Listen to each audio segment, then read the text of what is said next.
Have you ever wondered what it feels like to be a small nation caught in the crosshairs of global superpowers? The West Philippine Sea, a resource-rich and strategically vital area, is becoming the epicenter of growing tension in Asia. China is asserting claims over vast swaths of this maritime zone, intimidating Filipino vessels and transforming reefs into military fortresses. But the Philippines is standing firm. President Ferdinand Marcos Jr. has drawn a firm line. Not an inch of Philippine territory will be surrendered. Backed by an energized alliance with the United States, the country is pushing back through international law and defense partnerships. But this isn't just about maps and military drills. This is about sovereignty, dignity, and survival. In the vast waters where fishing boats and Coast Guard ships play a dangerous game of cat and mouse, ordinary Filipinos risk their lives to protect what they call home.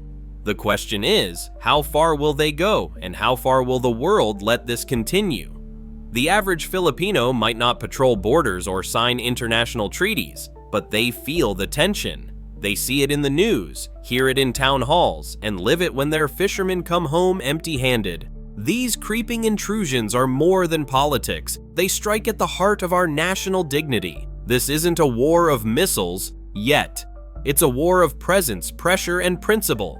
And if we allow even small encroachments to go unchallenged, we send a message to the world that nations with less power must accept less freedom. But the Philippines refuses to be bullied. That's a message worth rallying behind. For Filipino fishermen, the West Philippine Sea is not just a geopolitical issue. It's their pantry, paycheck, and heritage. Meet Tomio Ferron, a fisherman who bravely sails near Scarborough Shoal, facing Chinese patrols in his wooden boat. Every fish he catches is an act of resistance, claiming what international law recognizes as Filipino waters. Despite a favorable ruling, harassment is a daily reality. Tomio says, "They chase us like we don't belong." Imagine sailing into waters your grandfather fished, only to be chased by foreign vessels with sirens blaring. This isn't a scripted drama, it's the everyday life of those caught in geopolitical storms. The bravery of these fishermen shows that the fight for freedom happens not just in palaces, but on weathered boats armed with courage. China's strategy in the South China Sea is bold, turning reefs into military installations, justifying it with vague historical claims. But international rulings have dismissed these claims. For the Philippines, it's a creeping invasion, not development. As reefs become runways and missile platforms, we must ask, what message does that send? The world grows numb to gradual changes, normalizing conflict in contested seas. The longer we wait to push back, the harder it becomes to undo. For Filipino fishermen, the West Philippine Sea is not just a geopolitical issue, it's their pantry, paycheck, and heritage. Meet Tomio Ferron, a fisherman who bravely sails near Scarborough Shoal despite the looming presence of Chinese ships. He faces metal Coast Guard vessels with only a wooden boat, risking everything to claim what is rightfully Filipino waters. Every fish he catches is an act of resistance against daily harassment despite a favorable international ruling. Tomio says, "They chase us like we don't belong. Our rights exist only on paper." This struggle puts a human face on a complex issue. Imagine sailing into your grandfather's waters, only to be chased away. The fear, defiance, and heartbreak are real. These are not scripted dramas, but lives caught in geopolitical storms. The bravery of these fishermen shows that the fight for freedom often happens on weathered boats, armed with courage and belief. China's strategy in the South China Sea is bold, turning reefs into military installations, justifying it with vague historical claims. But international rulings have dismissed these claims. For the Philippines, it's a creeping invasion, not development.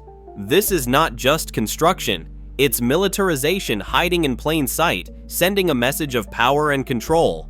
The world grows numb to gradual changes. Normalizing military fortresses means normalizing conflict. And the longer we wait to push back, the harder it becomes to undo. The West Philippine Sea isn't just a political hotspot, it's an economic artery. Massive cargo ships pass through these waters daily, carrying everything from electronics to oil. And under the seabed, untapped energy riches that could alter a nation's future. For the Philippines, exploring and utilizing these resources is crucial for long-term energy security. For China, control of these lanes ensures economic dominance. The tension isn't just about territory, it's about power. Any disruption here could ripple across the globe, affecting everything from fuel prices to supply chains. And in this high-stakes poker game, the Philippines cannot afford to fold. Energy independence, food security, and national income, those are not distant dreams. They're anchored in the seabed below the waves of the West Philippine Sea. Every drop of oil, every school of fish, every inch of territory could change lives back home.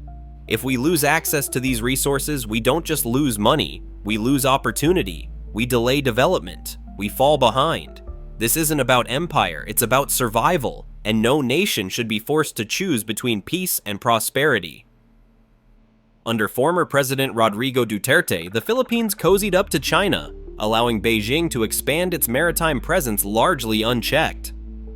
But the election of Ferdinand Marcos Jr. marked a pivotal turn.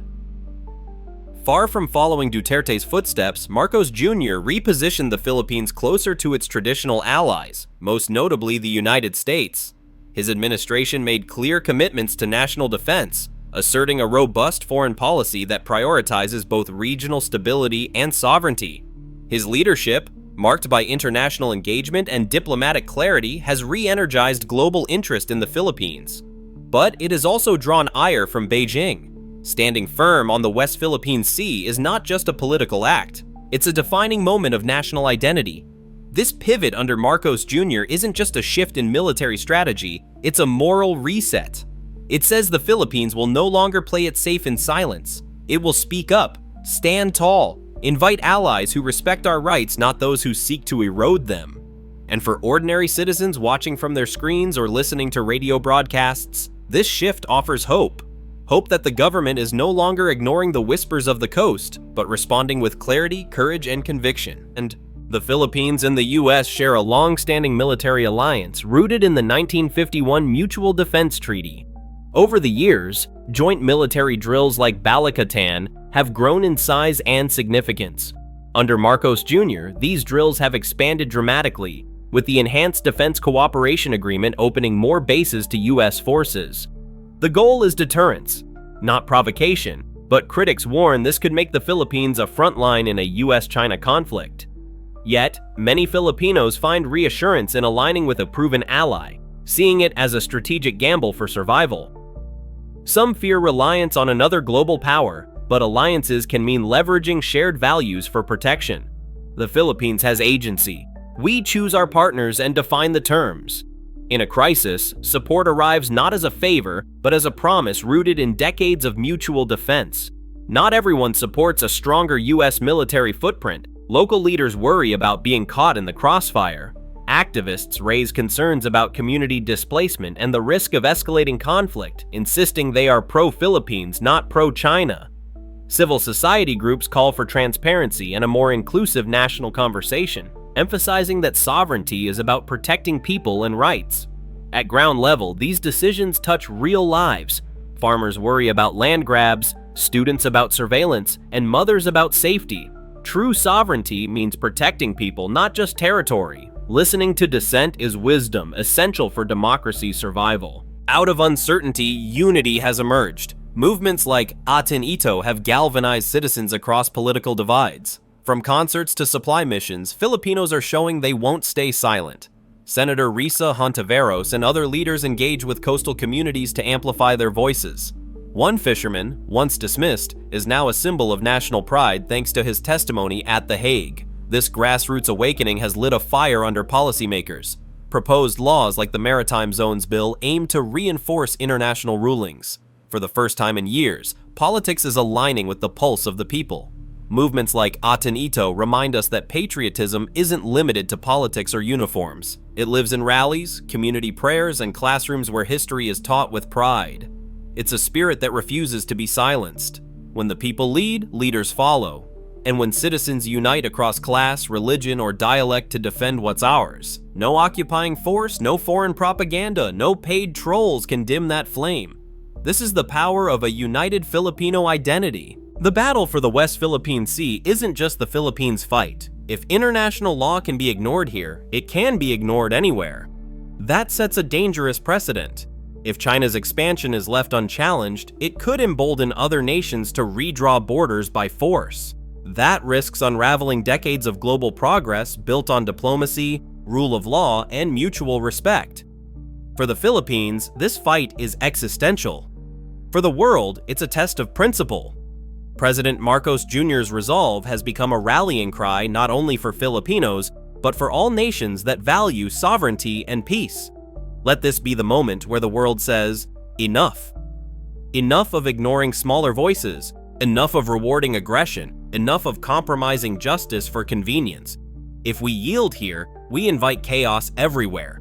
The Philippines has drawn a line. Now it's up to others to decide whether to watch or walk beside us. We're not asking for pity, we're demanding partnership. Not because we're weak, but because we know peace is only possible when we stand together. This isn't just about geography, it's about the future of freedom, fairness, and international order. The Philippines may be small compared to its powerful neighbor, but its courage is outsized. In defending its waters, it's defending the very principles that keep the world stable.